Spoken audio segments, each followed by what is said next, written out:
Hola, muy buenas tardes a todos. En esta ocasión vamos a tener una nueva charla en el Seminario de Industria 4.0 que organiza la Facultad de Ingeniería Mecánica y Eléctrica.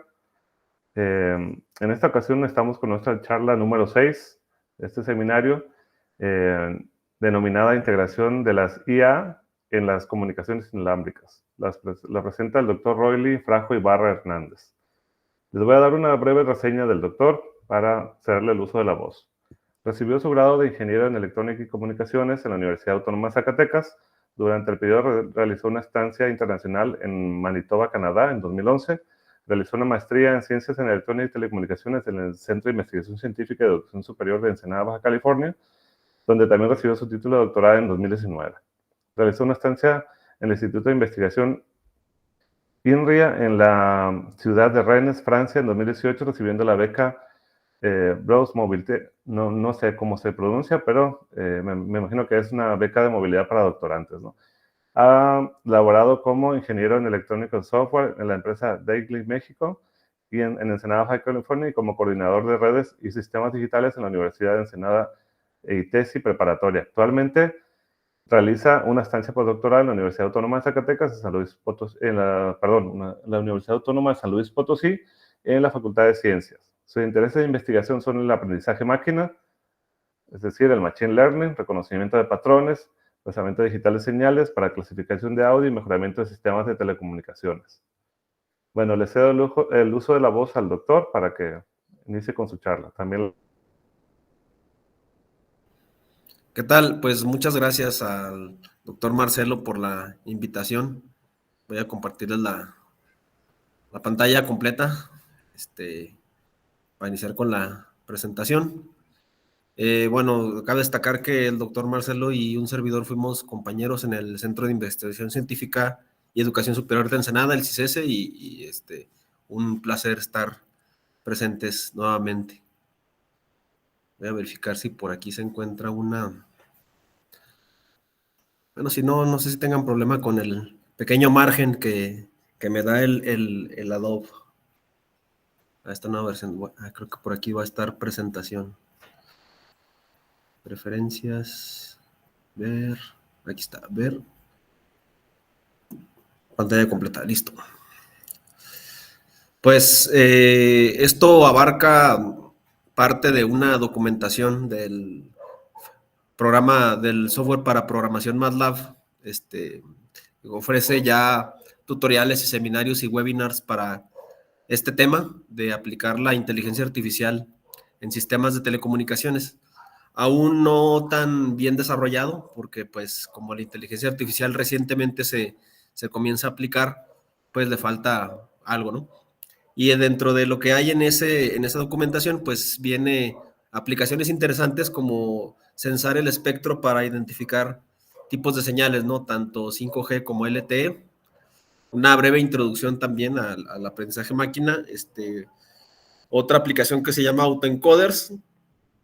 Lo que estamos haciendo ahorita en el postdoc también, el beamforming, mediante aprendizaje por refuerzo o aprendizaje máquina en general, para finalmente llegar a las conclusiones y observaciones. Pues sé que ya se ha hablado un poco de la inteligencia artificial. En estas pláticas estuve por ahí en la plática de IA generativa, solamente para tener en contexto que estamos hablando de sistemas que emulan la inteligencia, ¿no? A partir de una etapa de entrenamiento, pues se hace que la máquina realice un aprendizaje en machine learning, y es el conjunto de todas estas técnicas de estadística y de computación para que realice aprendizaje de manera automática, una mezcla por ahí de estas disciplinas y de cálculo multivariable, ¿no? Pues tenemos básicamente dos tipos de aprendizaje. Cuando conocemos las salidas, si los datos tienen una etiqueta, sano, enfermo, alto, bajo, o no supervisado, cuando la máquina por sí sola hace agrupaciones y no conoce esas salidas, ¿no? Forma clústeres o forma grupos en común, con características en común, y ya después la persona encargada del desarrollo, pues es la que dice, la que toma la decisión, ¿no? En qué consiste lo que forman esos grupos. Más o menos aquí está un ejemplo. El aprendizaje supervisado, pues es con colores, ¿no? El color no representa la etiqueta, los datos que previamente tienen los datos, y el aprendizaje supervisado pues es incolor, van encontrando características en común, los datos de entrada, y mediante estas agrupaciones pues se va clasificando, o bien haciendo clasificación o regresión, de acuerdo si la salida es continua o discreta. La clasificación pues es cuando tenemos valores discretos, triste, contento, por ejemplo, sano, enfermo, algunos valores discretos, y la regresión pues son valores totalmente continuos, donde se crea un modelo más que nada para tratar de hacer una predicción. Bueno, también entra lo que es el aprendizaje profundo, cuando trabajamos con modelos de redes neuronales, que son los modelos que asemejan estas estructuras, que trabajan con esta estructura, con la estructura básica de la neurona. Es muy útil esta herramienta, sobre todo en comunicaciones que tenemos conjuntos de gran tamaño, ¿no? El canal inalámbrico pues cambia constantemente, y por ese motivo, al estarlo censando, requerimos una gran cantidad de parámetros, y por ello el aprendizaje profundo pues es más útil que las técnicas convencionales. Asemejamos el comportamiento del cerebro a través de las neuronas con este aprendizaje, y estas neuronas aprenden características a través de modificar coeficientes llamados pesos. Trabajan mejor con algoritmos de clasificación de imágenes generalmente, pero se han utilizado para otras tareas que no necesariamente conlleven que los datos de entrada sean imágenes. La forma más básica es esta, se divide por capas, el cerebro también así trabaja por capas. Hay regiones que forman la región de visión, otros son para la memoria a corto plazo. De esa misma manera pues se estructuran estos grupos de capas de neuronas. Son 3 capas básicas, ¿no? Puede haber más de 3, pero generalmente es una capa de entrada, una o varias capas ocultas y una capa de salida, que es donde se toma la decisión. En la capa de entrada es donde van a, pues valga la redundancia, donde van a entrar los datos, ¿no? Donde ingresan mis datos numéricos. Y bueno, básicamente hemos centrado interés en el aprendizaje por refuerzo, porque se basa en agentes que toman decisiones por sí mismos, ¿sí? No, convencionalmente en los otros tipos de aprendizaje, pues se inyectan datos y el algoritmo va aprendiendo a través de sus datos. Aquí no, aquí es un agente que por sí mismo toma decisiones, y el modelo forma un espacio de estados que generan acciones. Estas acciones son positivas o favorables, y si son favorables, pues se otorga una recompensa. Un ejemplo muy común de esto, pues, es los autos que se manejan por sí mismos, ¿no? Que se les otorga una acción positiva si realizaron la maniobra correctamente, o le damos una especie de recompensa. Los drones también, que se manipulan de manera autónoma, pues puede ser este tipo de aprendizaje también. Que muchos videos se han visto sobre este tipo de aprendizaje en los videojuegos, que se aplican estos algoritmos y el algoritmo resuelve por sí mismo el videojuego. De hecho, hay una librería que, para empezar a utilizarla, pues hay ambientes desarrollados en videojuegos de la consola, de la primer consola que salió, de la consola Atari. Se modela como espacios de Markov, porque son independientes una acción de la otra, ¿no? Y bueno, en algún instante de tiempo, este agente pues recibe un estado. En el estado pues son las variables que tiene alrededor, y recibe una recompensa, ¿no? Bueno, se mueve a otro estado, y todo este conjunto de datos se almacena en una tupla, tanto el estado como la acción, como el siguiente estado y la recompensa correspondiente. Entonces aquí se aprende un conjunto de reglas que se llama política. La política pues es la que se aprende para que haya una recompensa máxima, ¿no? Aquí no inyectamos datos, la gente va aprendiendo por prueba y error, como si fuera un videojuego, ¿no? En Mario Bros, pues el Mario aprende a saltar los obstáculos, a pisar a los enemigos para deshacerse de ellos, para derrotarlos, y esas es más o menos las políticas que va siguiendo el agente. Aprende una función, un conjunto de reglas a partir de ello, ¿no? Este es un resumen. Esta lámina pues es la que más me gusta. Es una adaptación de una presentación del MIT sobre aprendizaje máquina. Estos 3 tipos de aprendizaje se resumen en esto. El aprendizaje supervisado tengo un vector X con datos y un vector Y con la etiqueta. Yo aprendo una función para que se relacione esa X con esa Y.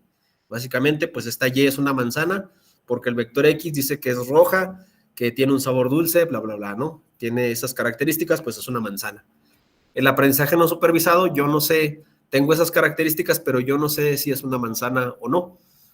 Aprendemos estructuras que parece que son una manzana, ¿no? Esto parece que es una manzana porque tiene características similares, ¿no? No existen las etiquetas.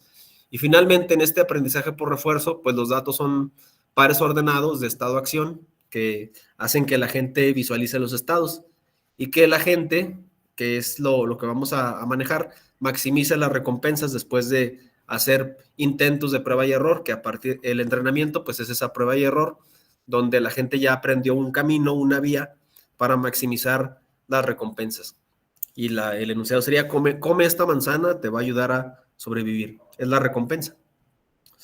Bueno, ¿por qué el aprendizaje por refuerzo es importante? Porque en sistemas de comunicaciones inalámbricas hay mucha información, muchos datos que se llegan a juntar y además no existen tantas bases de datos. Generar una base de datos es económicamente menos factible. Es más sencillo, pues, generar una base de datos de fotografías para clasificar perros de humanos, por así decirlo. Son un costo más bajo y, pues, en comunicaciones inalámbricas no es tan sencillo generar los escenarios ni las condiciones adecuadas, además de que existen diferentes, el canal radio pues presenta diferentes variaciones, ¿no? Es un ente complejo cuyo estudio pues requiere pues de diferentes técnicas, ¿no? Y bueno, hay diferentes problemas de complejidad en estos sistemas porque los parámetros van creciendo más, ¿no? Pues primero surgió lo que es el MIMO, que ya estaba desarrollado en los años 50, pero se aplicó con lo que es 4G, se empezó a aplicar en 5G, pues también empezó a aparecer lo que es el MIMO masivo, se incrementó la cantidad de antenas y como probablemente ya lo habrán visto, al incrementar esa cantidad de antenas se incrementa la dimensionalidad de las matrices y de los problemas, ¿no? Mayor cantidad de frecuencias espectrales, condiciones de canal que varían en función de la ubicación del usuario, de la distancia, y crece el número de usuarios y la demanda de los mismos. Por ello, pues se ha usado inteligencia artificial para tratar de mitigar estos problemas, mejorar la eficiencia del sistema, reducir la complejidad, ya que son sistemas a prueba y error que aprenden por sí mismos una función. Nosotros no hay que desarrollar la metodología, sino que el conjunto de reglas se va aprendiendo. Compensar lo que son los cambios ambientales, el mismo sobrecalentamiento de los amplificadores, pues logra hacer cambios en el sistema, ¿no? Explicar también cómo cambian los canales, haciendo estimadores de canal, ya que en el aprendizaje máquina también se permite estimar, pues es posible esto. Detectar el espectro, censarlo de las señales que están en el canal transmitiéndose y posicionar también lo que son los interiores, ¿no? Crear escenarios, emular escenarios con condiciones similares a entornos de propagación inalámbricos. Bueno, la primera aplicación es el sensado del espectro para la identificación de señales 5G. Para ello, pues la técnica que se usa es visión computacional. Existen redes llamadas redes convolucionales que son capaces de identificar un objeto. Si yo tengo aquí mi teléfono celular, por ejemplo, y lo giro, pues para la computadora ya será un objeto distinto, ¿no? Si lo tengo en esta posición, así, a esta posición. Como humanos nosotros podemos identificarlo, ¿no? Si un objeto se rota o cambia su posición, nosotros lo podemos ubicar. Sin embargo, esa red neuronal convolucional tiene la capacidad de identificar cuando un objeto rota o cambia su aspecto, ¿no? O cambia su posición. Tiene la capacidad para identificar ese objeto y sus localizaciones también. Es por ello que la visión computacional pues, es útil para identificar estas señales. El objetivo es que se identifique la frecuencia y el tiempo de esa señal y el tipo de señal. Se usa como entrenamiento tramas espectrales, que son señales 5G y LTE. Son básicamente espectrogramas, que son una extensión de la transformada de Fourier.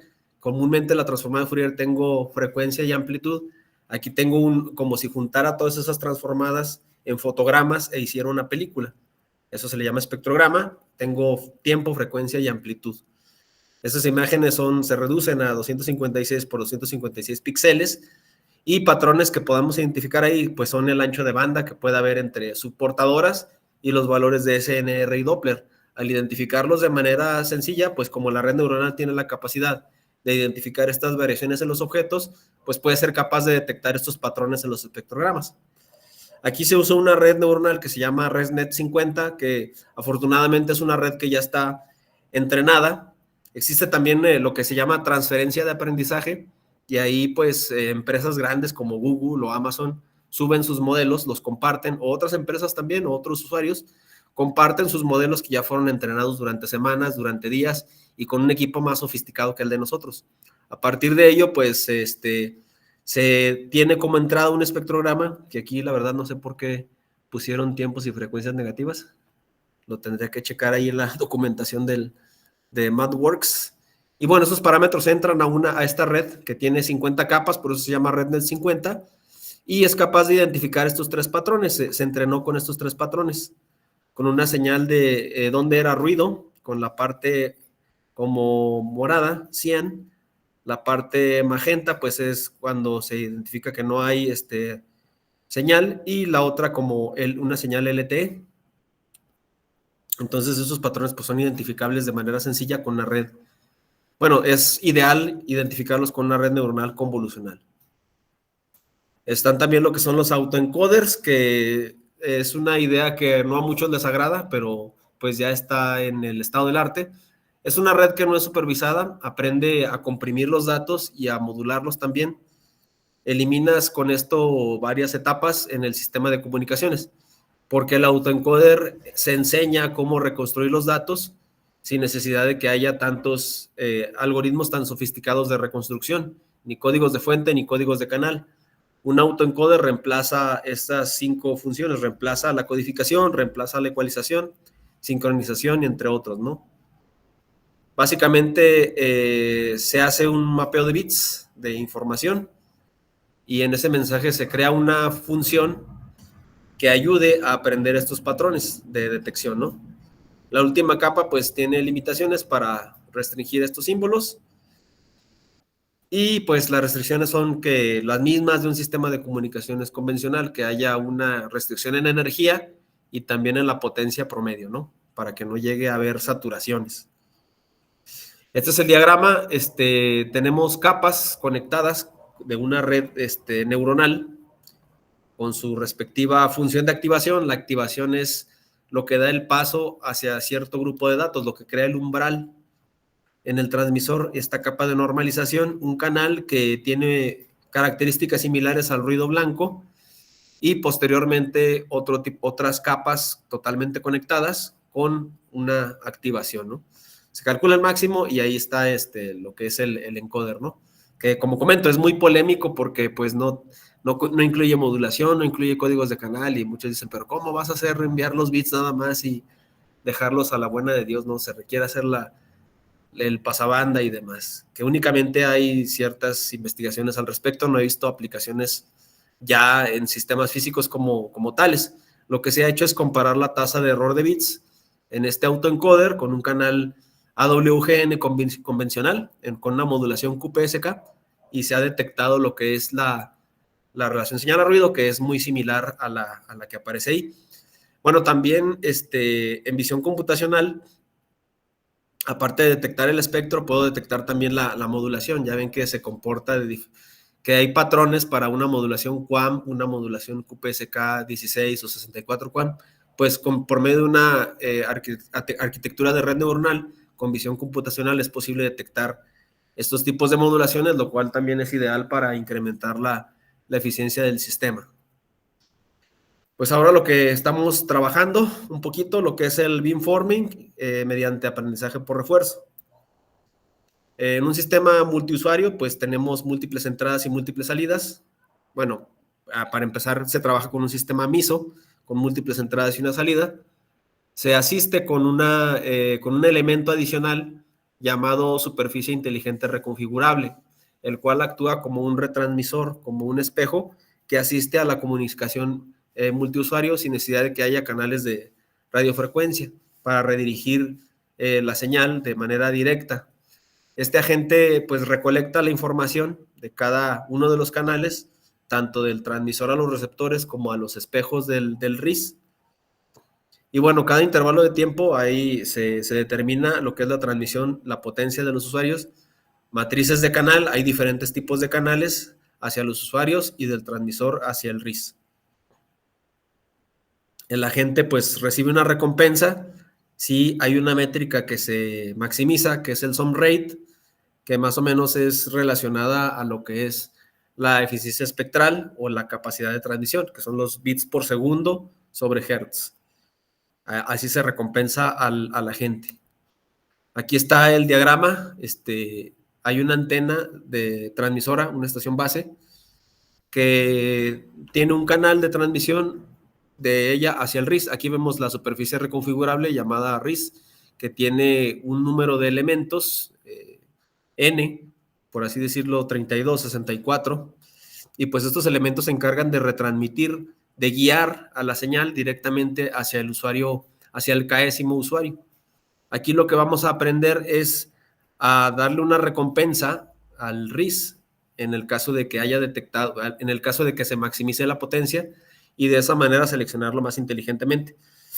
De por sí, en un sistema que solo tiene antenas y no tiene RIS, es complicado formar las matrices, hay una dimensionalidad más grande, pues aquí se incrementa todavía el número de parámetros y de dimensionalidad, dado que se agregan los canales.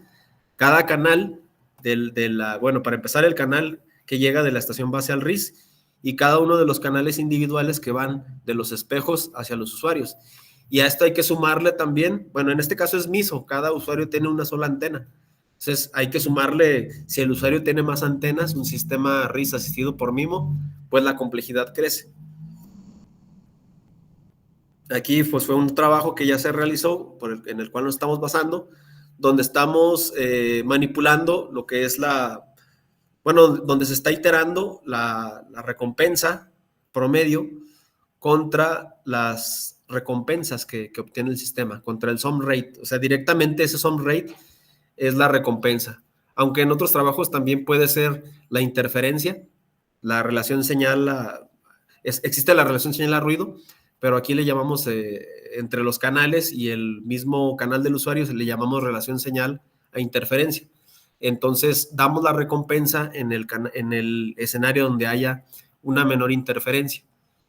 Bueno, aquí vemos las recompensas promedio contra el número de usuarios y observamos a diferentes niveles de potencia cómo se comporta el sistema. Aquí particularmente, la mayor cantidad de recompensas pues está en estas líneas, en la negro, cian y magenta, donde la potencia pues es mayor a 0 decibeles, ¿no? A 0 decibeles pues más o menos está constante la recompensa, pero no es tanta, sino al transmitir con más potencia, ¿no? A los menos 10 decibeles pues no obtenemos una respuesta tan favorable, ¿no? Pues número de pasos pues son las corridas o las épocas, las iteraciones que se le dan al algoritmo. Y bueno, creo que me fui algo rápido porque me comentó el doctor Marcelo del tiempo, pero bueno, no importa.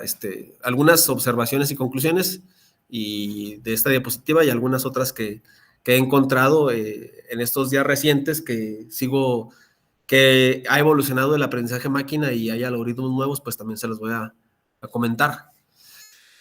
Pues contribuye lo que es la inteligencia artificial en las comunicaciones para eficientar y optimizar los parámetros de usuario y la transmisión en el sistema, ¿no?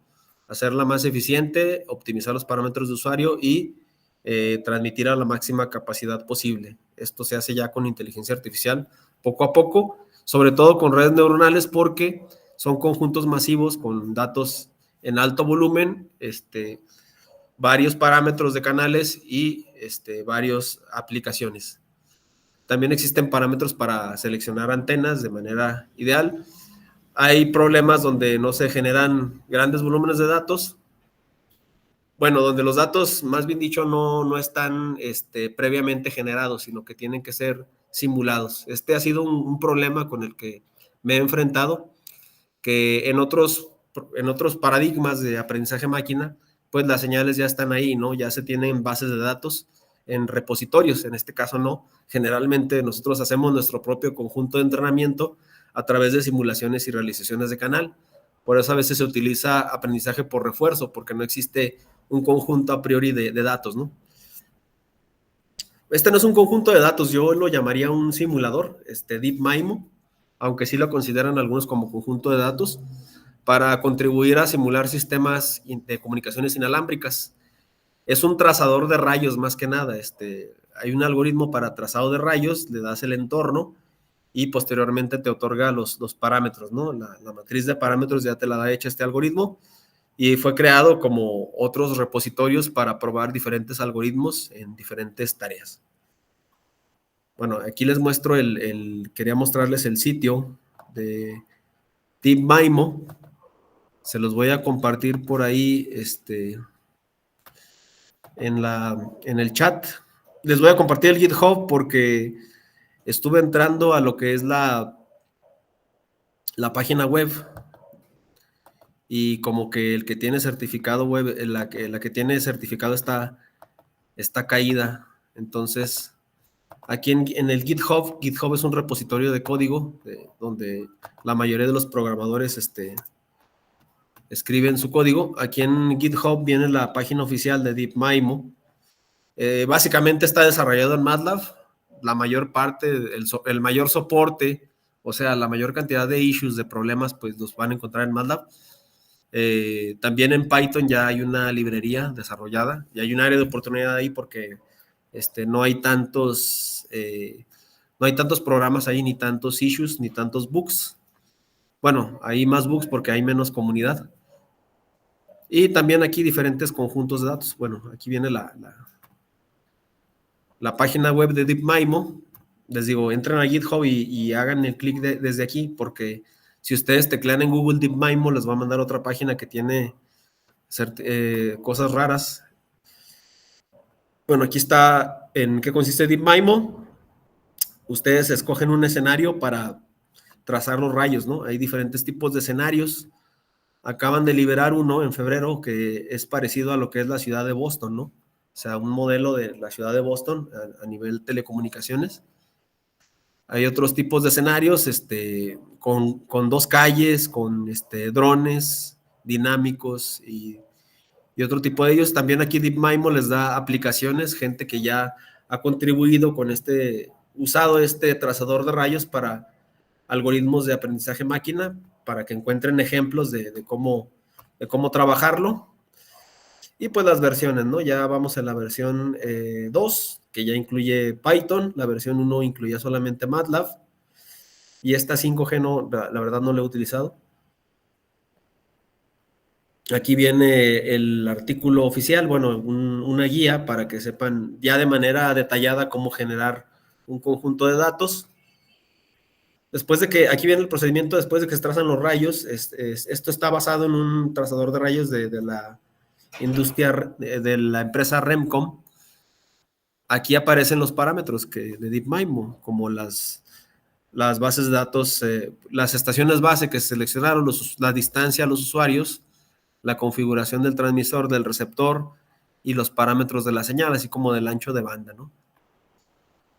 Y bueno, después de inyectar estos parámetros en el trazador de rayos, pues se crea lo que es el conjunto de datos. Ya les da las matrices de usuario, de canal, de transmisión y de pérdidas, ¿no?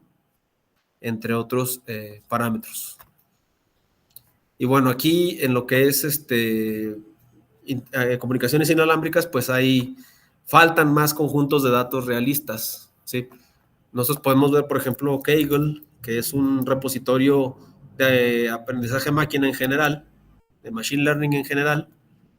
Podemos encontrar escenarios para modelos que clasifiquen audio, o que clasifiquen video, o que clasifiquen modelos de lenguaje natural, de texto, que hoy en día están de moda, ¿no?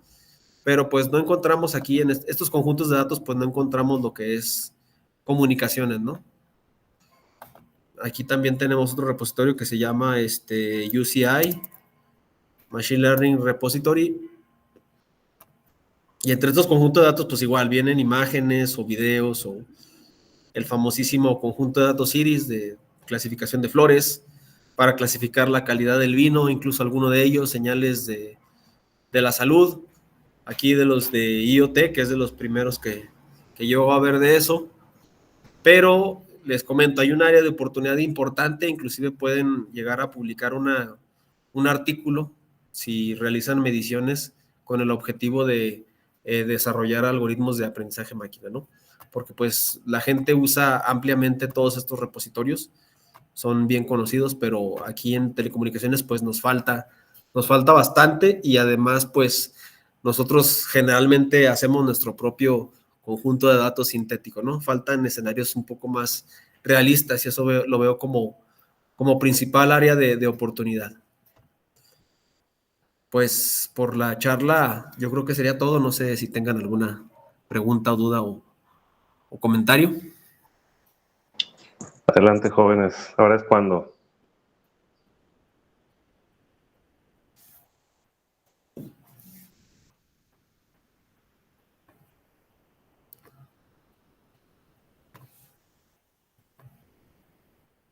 Bueno, en lo que se deciden los estudiantes, me gustaría preguntarte, porque se habla mucho de que hay que eficientar las transmisiones, hay que hacerlas más rápidas y todo eso. ¿De qué, bueno, desde tu punto de vista, de dónde crees que surge todo eso? Porque, bueno, aquí los estudiantes que tenemos en la maestría, que son la mayoría de estudiantes que ven estos videos, ellos son de diferentes áreas, de mecatrónica, de eléctrica, de telecomunicaciones, de electrónica.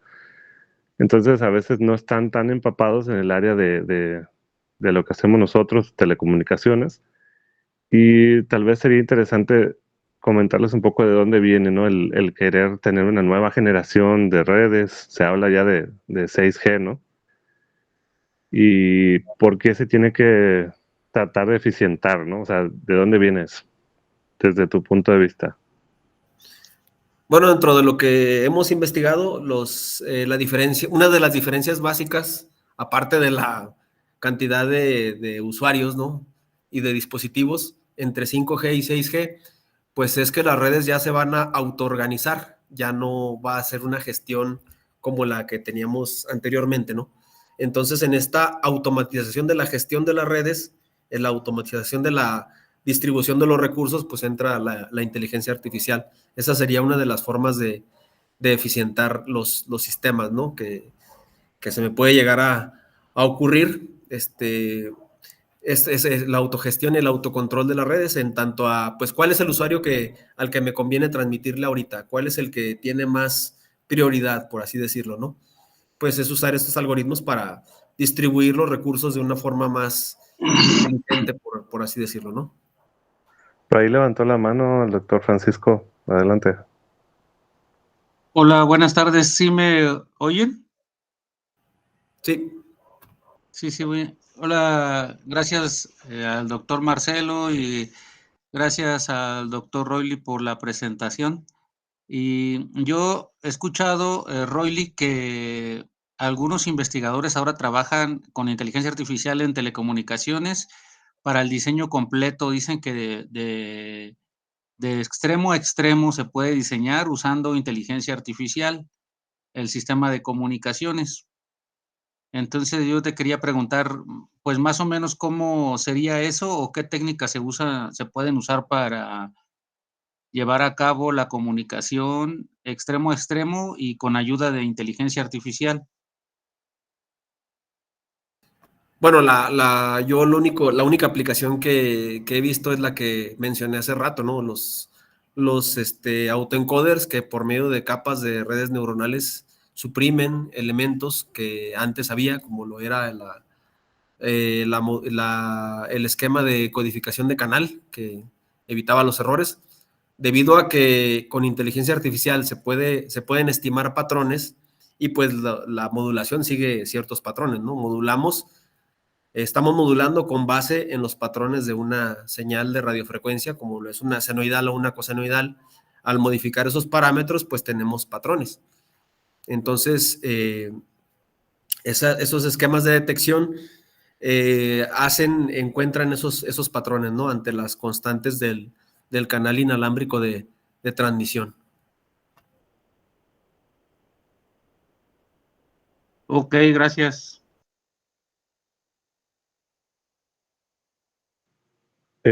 Por aquí, Rolly, comentando también que referente a lo del seminario de Industria 4.0, pues tratamos de ver, ampliar un poco, ¿no? Hacia dónde podríamos las demás áreas también pegarle, ¿no? Con esto de la inteligencia artificial y todo, ¿no?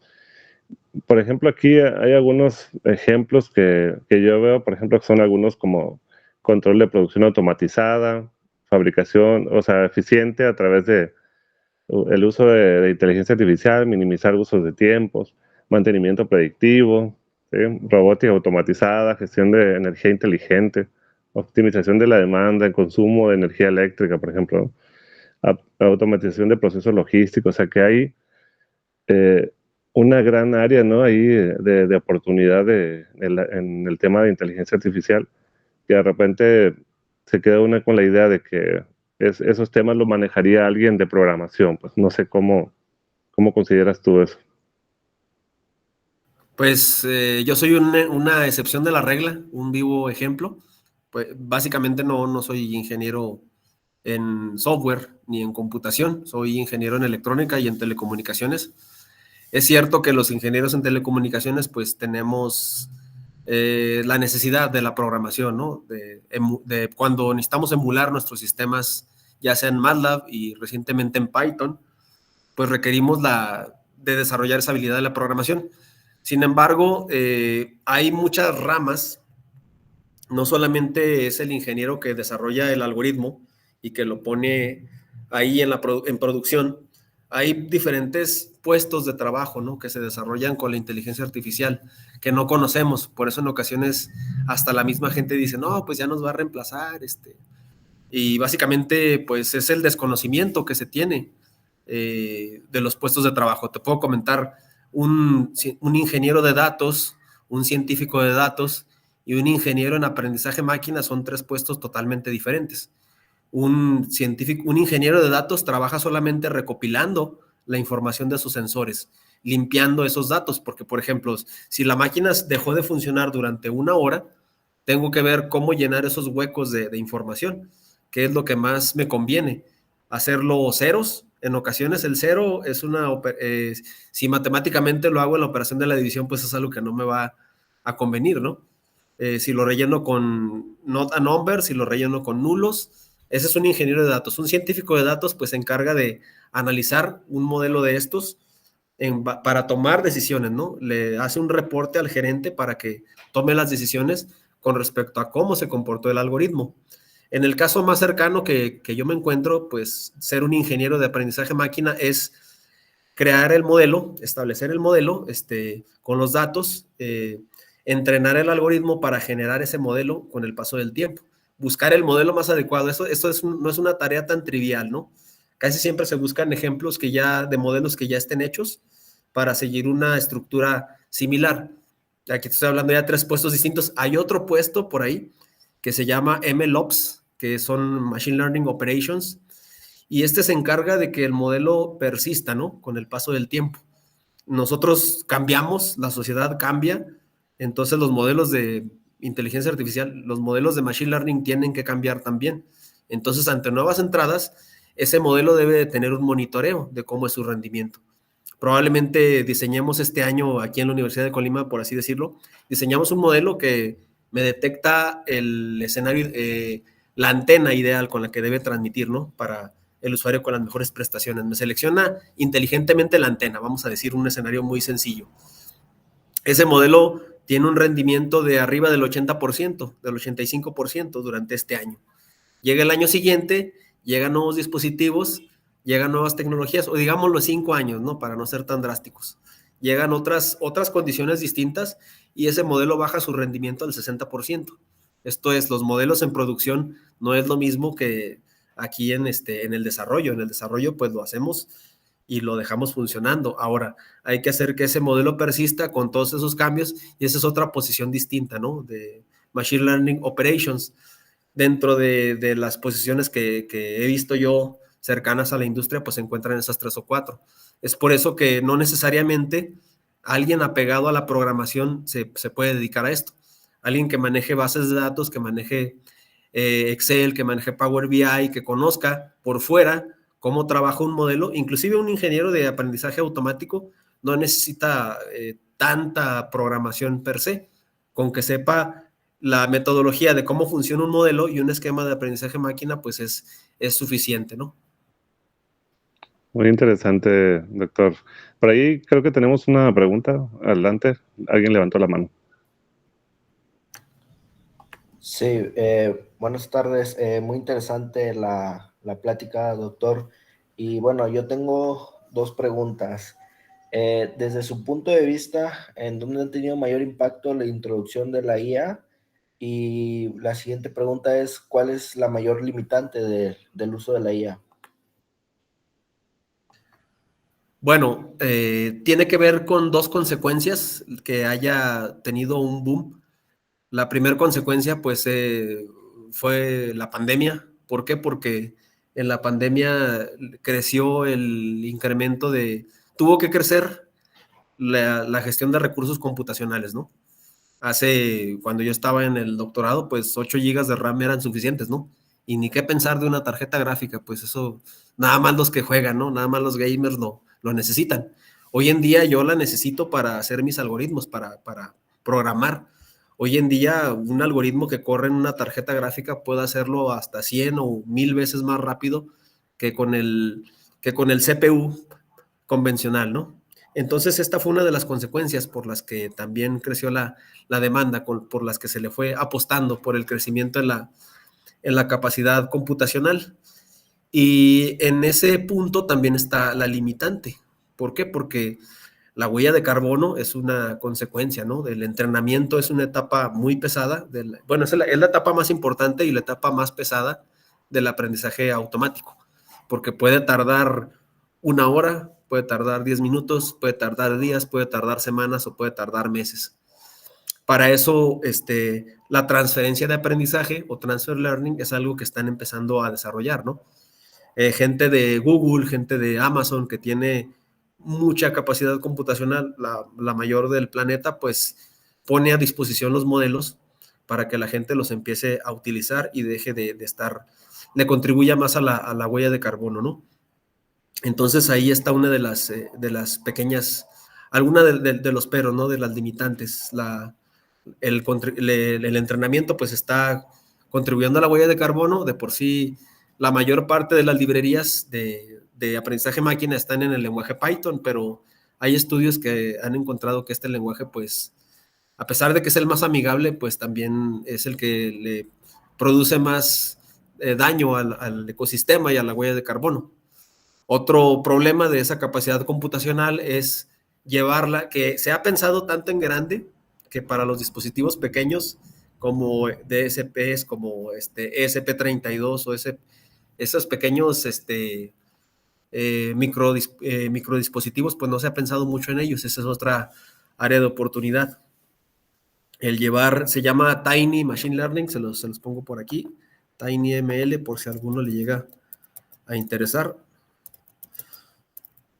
Esa es otra limitante que veo, ¿no? El introducirla ahí, porque hay parámetros que se requiere lo que es la cuantificación, ¿no? Al igual que en comunicaciones, de cómo transformar los pesos de la red a bits, y ya no tengo tanto espacio para almacenar esa cantidad con, digamos, 16 decimales, pues ya me permite 4 o 8 el microcontrolador, el microdispositivo. Entonces, ese tipo de cosas también representan un reto, ¿no? Y una limitación desde mi punto de vista, tanto la repercusión en la huella de carbono, de cómo hacer más energías más limpias, cómo hacer un entrenamiento más que contribuya menos con el deterioro al medio ambiente y con la huella de carbono, y el otro es cómo pasarlo a microdispositivos para combatir eso, ¿no? Puede ser una solución eficaz donde se tiene aún un área de oportunidad interesante.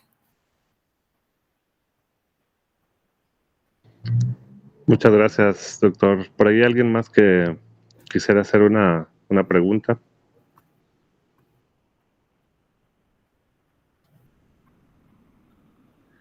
Si no, pues le agradeceríamos al doctor Rowley y nada más le preguntaríamos una última duda respecto a los estudiantes que tenemos aquí, a los que ven esta este seminario, ¿qué recomendaciones les daría respecto a veces hay ese miedo, ¿no? Respecto a meterse a cosas nuevas, y eso es lo que tiene que ver con la industria 4.0 también, o sea, estamos viviendo una nueva revolución industrial y qué tan complicado es meterse a algo que tal vez sea nuevo para ti, o sea, a temas, áreas nuevas como estas que comentas hoy en día. Pues más que nada es por la dinámica social que han traído los cambios, ¿no? Ese miedo es entendible por esta dinámica social traída por el incremento de la tecnología. Y más que nada en la industria, pues es una responsabilidad mayor. Yo estuve en una empresa donde se tenía una base de datos muy grande y pues había que tener mucho cuidado al trabajar con ella, ¿no? Hay que tener también diferentes tipos de relajaciones, de contextos sociales y pensar que esto, a pesar de que va creciendo muy rápidamente, es algo con lo que vamos a vivir, es algo que bien o mal tenemos que involucrarnos. Y bueno, la misma dinámica social es entendible el miedo, ¿no? Pero es como cualquier otra situación, ¿no? Yo puedo decirte que aquí en una ciudad más grande como en la que estoy ahorita, San Luis Potosí, me daba mucho miedo manejar en bulevares y distribuidores muy grandes y pues tuve que hacerlo.